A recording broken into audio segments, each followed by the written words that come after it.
Fantastic, and thank you for continuing for the question and answers session. All our speakers have come back to join us. We've also been joined by Ranak Hun, the RHT Law Cambodia's managing partner, who will be able to answer any of the legal questions that we've sent through. But firstly, if you could just introduce yourself, Ranak, that'd be fantastic. Hi, good morning all. My name is Wanak. I'm the managing partner of RHT Law, and I'm also a Cambodian lawyer. We are a full service law firm. We provide our service in corporate, real estate investment, and also dispute settlement and litigation as well. It's my pleasure today to join the Q&A session in this webinar. So if any of you have any question, whether it's legal related or non-legal related about Cambodia, feel free to ask, and I'm happy to assist. Thank you. Thank you very much, Ranak. What we've got you here, we thought we'd give you the first question then. If you can briefly go over and just explain a little bit more around the procedures and the requirements to apply for the QIP, and also a little bit what happens after those 9 years, and how can an audience make the benefit? Okay. Thank you, Harrison. That's such a good question. Application for the QIP is quite a straightforward procedure under the new investment law. Any investment project under the new law require that any investment project with a capital 5 million should register with CDC, while the old law only 2 million. So if less than 5 million now with the provincial committees. So the application should be submitted via online platform to the CDC, and then the one Windows service mechanism will take on, meaning that upon submission of the application, CDC will call in all relevant ministry and meet up and review the application. So a few main required documents for the QIP would be the feasibility studies, and if your investment project has any concern or impact to the environment, they will require an EIA, what we call an environmental impact assessment. That should be done by the environmental consultancy company recognized by Ministry of Environment. And another main requirement would be 25% of your registered capital deposited with the commercial bank, recognized commercial bank in Cambodia. So once your application has been submitted and reviewed by CDC, upon 20 working days, CDC will issue what we call a certificate of registration. The date of that certificate of registration would also mean the commencement of your QIP. So there's a reduction, the removal of one step, which the old law require certain condition that applicant need to comply with until the final certificate been issued. So the new investment law actually allow the application process to go faster than the old law. So once you have obtained the certificate of registration, but that doesn't mean that the applicant shall be exempt from applying other special license. For example, if your investment project is in manufacturing or in garment, so you should require to apply for a special license from Ministry of Industry as well. So yeah, the new law has shortened the application period, also the requirement. So if you are looking to apply for the QIP, I think now is the good time to do it. Yeah, I definitely agree. I think that's a fantastic initiative. And if our audience did want to apply, is this something that you could assist with, your company? Yes, of course. We're more than happy to accept any further question on the application for QIP, and we are able to assist if any of you intend to apply for such QIP. Fantastic. Thank you so much for that information. Now, we're just going to go through some of the attendees' questions. One of the ones that have stuck out is talking about the international increase in inflation. Everyone's discussing, and we know. The one that's been posed here is, what is the panel's idea of the Cambodian economy when there is the increase in inflation, interest rates, as well as any unforeseen things we can impact? Mike, would you like to kick off today? Sure. In terms of inflationary pressures, right? I think, again, like I mentioned earlier on during my session, no country will be spared from inflationary pressures, especially when Cambodia is such an open economy, relies a lot on the import of its resources, construction materials, and such as well. So these are global events. These are external forces. But there are some mitigating factors that I believe are in Cambodia's favor. Food security concerns, for example, or food prices, right? Cambodia is an agricultural country, still have a lot of rich and fertile land. Now, if you take the perspective to the extreme, shortly in the years following the Civil War or those very hardship years that Cambodia went through, a lot of the Cambodians would remember if they needed to go back to so-called subsistence living, a lot of them have enough, there are enough arable, fertile land for agriculture. When you talk about fish, whether it's in the freshwater rivers or the rivers, the major rivers that come in from the sea, right? There's abundance of food supply for Cambodia.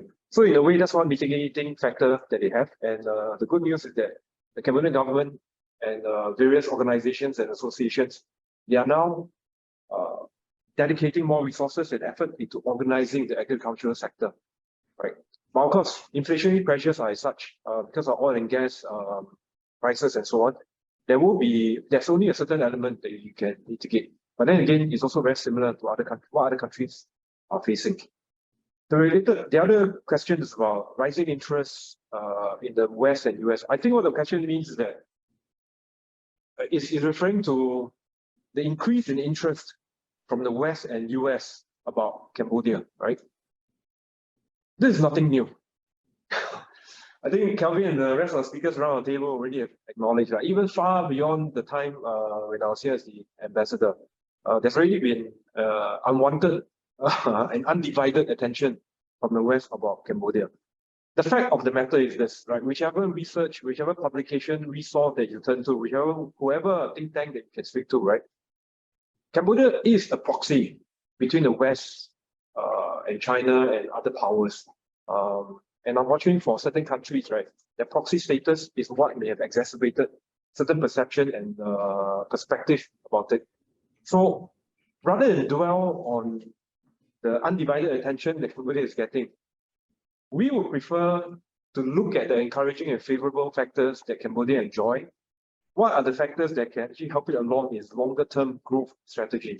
And rather than be held back by legacy issues, right, of always looking at negative aspects, we should actually focus on what are the deliverables, what are the positives that's happened here, and what are possible in the next 5 to 10 years. And what we all see here, and for that reason, all the speakers here have been anchored in Cambodia, is that we do see the longer-term potential and growth prospects for the country. No, I think that's fantastic. Does anyone else want to jump in on that one as well? About your thoughts on the future of Cambodia and the interest here? Excuse me. Would you like any other thoughts as well, Dr. Michaels? Yes. Yeah. I think that, that will be quite good platform for all the investors to come in, and then we can provide all the consultancy to the investor. Yeah. Okay. Anyone else, Kelvin? I think fantastic.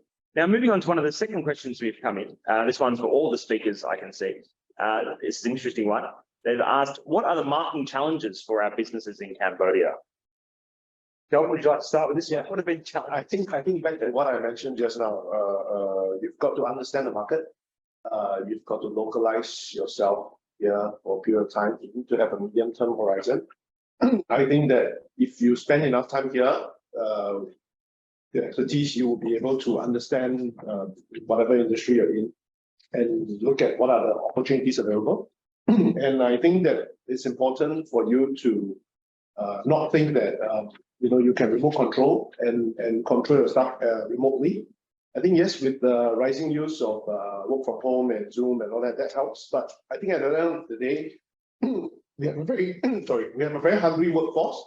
But I think they do need us to guide them and transfer our knowledge and skills to them. I think that's very, very crucial. And that needs time. So most of the time, it's a lot about transference of knowledge from us, and as well as any other experts in the respective industries to them. Like I said, I don't think they are very difficult to deal with, and the young staff are very, very hungry. They want to learn, but it takes time. I think you cannot deny that education levels are not as high as Singapore. That's common around the region, I think. But with time and with the right amount of effort, I think they're more than happy to take up those challenges, and I think that would help. Having a right culture, they are very young, so I think that the way to manage them has to be towards the young methods as well. And yeah, we haven't had any problems. Like turnover rate for my company is very, very low 1%. But that's probably because after so many years, we sort of probably found the right formula. So that takes time as well. Maybe if I can just add to what Kelvin has mentioned about the turnover of staff. I have another business partner in another company, and he employs upwards of 700 staff. And according to his HR, right, every year the turnover is less than 1%. And that's amazing because they deal with a lot of distribution, sales, and so on. If you look at the corporate structure, the positions that are more susceptible to poaching or to migration, right, of the staff, usually at the sales position, because the incentive, someone dangles another $10 incentive for percentage and so on, and you might see someone moving, right? So I agree with Kelvin, it's mainly down to the recruitment policy. Some companies may not have gotten their recruitment policy right, and whether it is fit for purpose. We don't hire just because someone is able to meet certain basic criteria about salary expectation and so on. I think the corporate environment is also about development. If you are able to provide the environment whereby you can develop the Cambodian staff, show them what the longer term prospects are, either in terms of career development or in terms of the skill set and knowledge that you can get out of that employment. One golden rule that I have, not just in my current capacity, right? Because my current capacity in the private sector is way too short, but even in my previous capacities, I've always made it a point. Whoever work with me, by the time they leave my employment or the association, they must have learned. They must have gained a new skill, if not skills. Otherwise, you have wasted your time. I would have not done my job as the boss or as your colleague. So the development path must be very important, which in a way is related to what the question someone asked, right? How can businesses provide long-term benefit to Cambodians? And that's something that every employer can responsibly do, right? Of course, beyond the usual women empowerment and so on, provide a fair, equitable workplace for all. No, I think it's a very, very fair point there. Thank you, Michael. Now, we had two come in. This is specifically for Mr. Ong. One of them was around the capital gains regime for real estate or plots of land for investors here, as well as has been asked, can the land be collateralized for financing in banks, Cambodia? Sorry, can the land be? Collateralized. Oh, yes. Take a loan out. Yes. Yep. Now, typically, we can take collateral either hard title or soft title. Yeah. So that is possible. And as well as the capital gains when you do sell. Now, capital gains tax, I understand it's been deferred. I think they had wanted to introduce it, but it's been deferred for another year or so. Delay. I think at least it's a delay for another year due to the COVID-19. I think for the government, they are not so sure, and they would like to continue to develop. They don't want to implement the capital gain law at this moment. Actually, supposed to implement last year. There was a further delay. It's been deferred by 2 more years. Yeah. 2 more years. So I don't think they have fixed a period yet. They just delayed. Yeah, the projected the new projection is 2 years later, but from what I understand, it also requires better understanding in terms of the interpretation of what the capital gains tax entail, because at the initial phase when it was first announced, there are various sources who have told me that the headlines for the capital gains tax was very alarming, but when you look at the details, it was actually quite all right compared to many other countries around the region. But I think it's worth studying. I think our other panel member, like Vada, I'm sure IHT will be looking very much into this to help interpret capital gains tax for businesses and investors that are interested. But did you want to jump in on this one? If you're the capital gains tax? Yeah, I can share you the calculation for the capital gain tax, even though the law has been postponed to another year. There's two calculations that have been imposed by the law. One we call fixed expense deduction, and the other one is actual expense deduction. So fixed expense deduction is whatever, for example, if you buy a plot of land for $100, so the calculation would be 20%. So you use you 100 minus by 80, so that would be 20%, then multiply by 20%. So that's the fixed expense deduction. And for the actual expense deduction, if you buy the land for $100, but you spend on the land, let's say you spend on lawyer fees, commission fees, stamp duty fees. So you calculate all of that and you minus whatever you gain, the remaining would be capital gain. So then that capital gain would be multiplied by 20% as well. So that's whatever came out from the 20% would be taxed as capital gains tax. So there's two calculations. It is not an absolute 20% of whatever's the profit, right? There are other nuances and details in the calculation. Because the headline of 20%, I think scared quite a lot of people at the beginning. No, it's 20 multiplied by 20. It's actually 100 minus 80. So it's 20 gain. Then that 20 gain is multiplied by 20%. So it's less than the actual number.